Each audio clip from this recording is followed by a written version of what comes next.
On a parfois tendance à penser que les avions sont des appareils omnipotents dotés de super pouvoirs. C'est vrai, certains peuvent décoller à la verticale, partir depuis un bateau ou encore voler à l'envers et faire des tonneaux. Mais comment font-ils et quelles sont leurs véritables limites? Eh bien, nous allons tout te dire.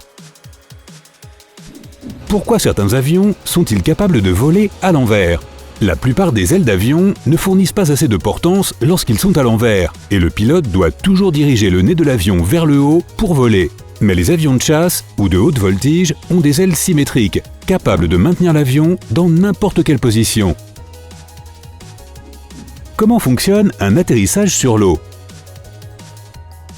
Les hydravions ont 2 flotteurs à la place du train d'atterrissage, ainsi que des petits trous pour atterrir sur le sol au cas où. D'autres ont carrément leur partie inférieure en forme de bateau.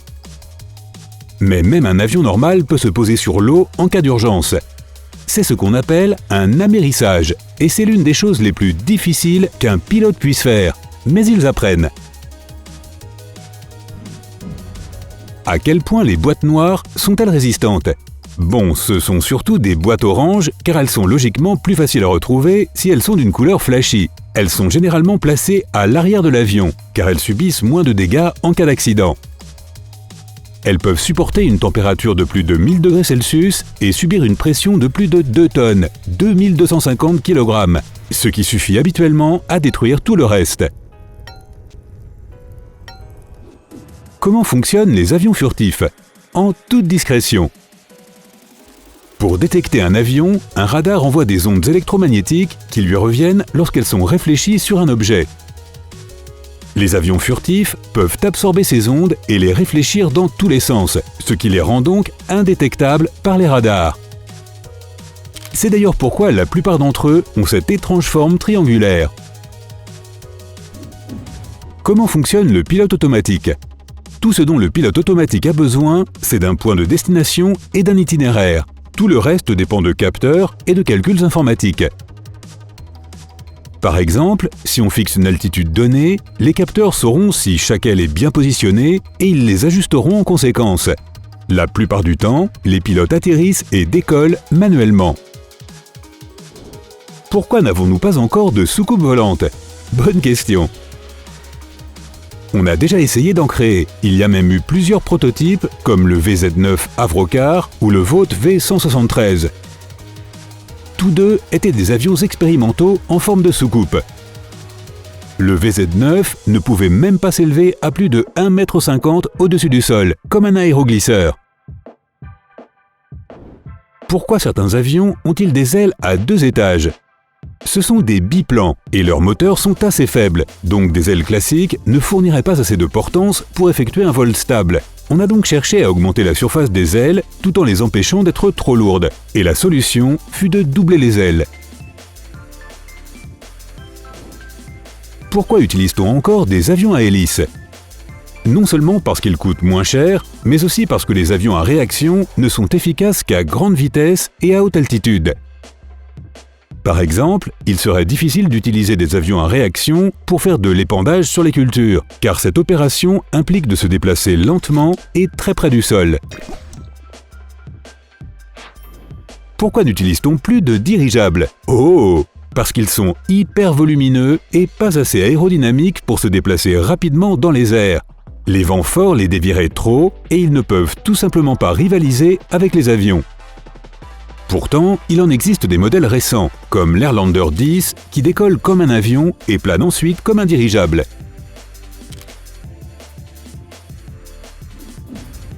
Pourra-t-on bientôt voir des avions électriques?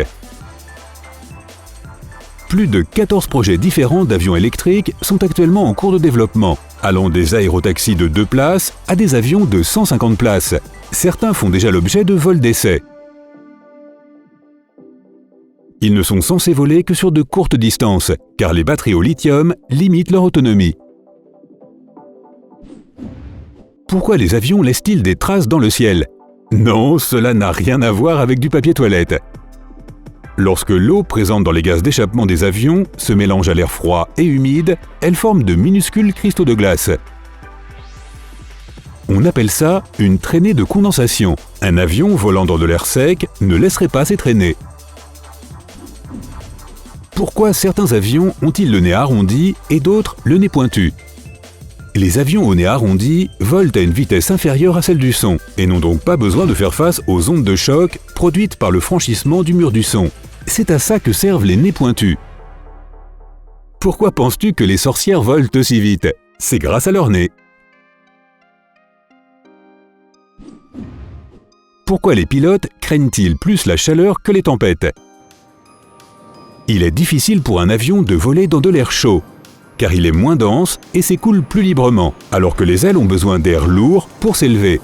C'est pourquoi en été, le moment le plus sûr pour voler est le matin, quand l'air est encore frais.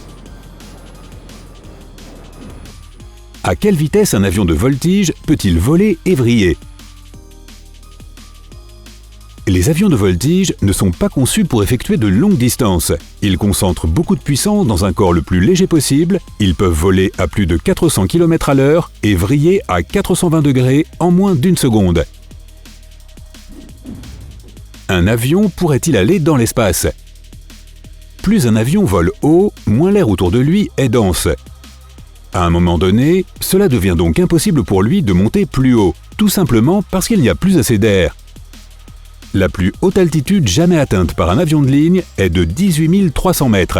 Elle fut atteinte par l'avion supersonique Concorde. Comment les avions résistent-ils à la foudre? Les pilotes affirment que tous les avions se font frapper par la foudre, mais leur fuselage étant fait d'aluminium, cela permet à la charge électrique de se déplacer à l'extérieur sans endommager l'intérieur. Le pire qui puisse arriver est que les instruments de bord soient légèrement perturbés pendant une seconde. Pourquoi ne faut-il jamais orienter un pointeur laser vers un avion? Même si tu pointes accidentellement un faisceau laser dans l'œil du pilote, tu aurais de gros problèmes. Non seulement parce que cela peut le perturber, mais aussi parce que c'est totalement illégal et sévèrement puni dans de nombreux pays. Et en plus, c'est stupide. Pourquoi la nourriture servie dans les avions semble-t-elle toujours un peu fade? Ça n'a rien à voir avec sa qualité, c'est ta langue qui n'apprécie pas vraiment les goûts dans un avion. La combinaison de haute pression et d'air sec engourdit tes papilles gustatives et les empêche de ressentir le véritable goût des aliments. Comment se produisent les turbulences? Les causes les plus fréquentes sont les courants ascendants, le passage dans un nuage, la chaleur ou de fortes grêles. Si un pilote voit que ça va secouer, il cherchera à ajuster l'altitude ou à changer de cap, et pas tant pour la sécurité que pour le confort des passagers, car les turbulences sont le plus souvent sans danger pour l'avion. Peut-il faire trop froid dehors pour voler? Le kérosène a la mauvaise habitude de geler à moins 40 degrés Celsius. Mais à 9000 mètres d'altitude, il fait bien plus froid. Le carburant ne se transforme pas en glace car l'avion produit suffisamment de chaleur. Même si de l'antigel peut empêcher le carburant de geler, un avion peut voler sans problème dans un environnement extrêmement froid.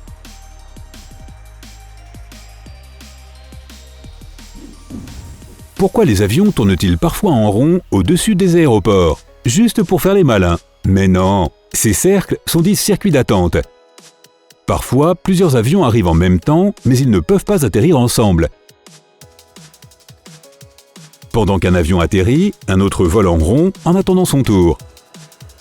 Avant un atterrissage d'urgence, ce circuit permet également de brûler du carburant afin de réduire le poids de l'avion. Pourquoi la plupart des avions sont-ils blancs? La peinture blanche d'un avion permet de réfléchir la lumière du soleil et donc de réduire le réchauffement là où aucun nuage ne peut le protéger du soleil. En plus, il est beaucoup plus facile de repérer les imperfections et les fissures sur de la peinture blanche. Comment les avions font-ils pour décoller d'un porte-avions? Déjà, le navire se place face au vent afin de générer un flux d'air plus important qui lèvera les ailes des jets plus tôt. En plus, les avions sont littéralement catapultés pour atteindre une grande vitesse en quelques secondes. Et enfin, ces avions sont conçus pour accélérer le plus vite possible. Ça a l'air génial, non? Je crois que je vais vomir. Comment certains avions peuvent-ils décoller à la verticale?